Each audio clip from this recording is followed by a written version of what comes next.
In this video, I'm gonna teach you how to emote in Saitama Battlegrounds on the PlayStation 5. It's a very easy process, so make sure to follow along. As you can see, I am recording this video on my PC, but don't worry, the method that I'm going to show you in this video is still going to work for the PlayStation 5. So all that you have to do is boot up Saitama Battlegrounds, and first we have to open our emote wheels. To do this, press down on the D-pad and this menu at the top will appear where you can browse through various options including the emote wheel. Now go ahead and select the emote wheel. When you see it here, you will notice that you can't really select the emotes. So all that you have to do now is press circle on your controller. This is actually going to close down the menu at the top. With the menu closed, you should be able to see the emote wheel like this. And now start pressing R2. However, don't press it all the way down. Start pressing it slowly until you see some action like this. Now you can go ahead and press it again and you will be able to see the emote go out. As you can see, I performed the crush emote.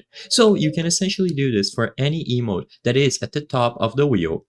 If you want to change the emote, it is also possible to do this, but it is a little bit more complicated.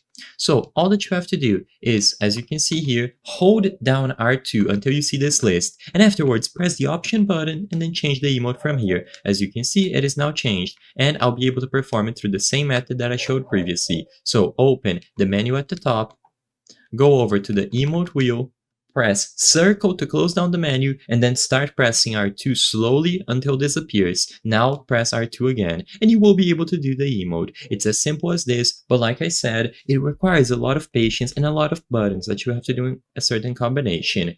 And if you want to change the emote, you will only be able to do it with the emote at the top, it seems, because the emote wheel is poorly implemented on the console versions of the game.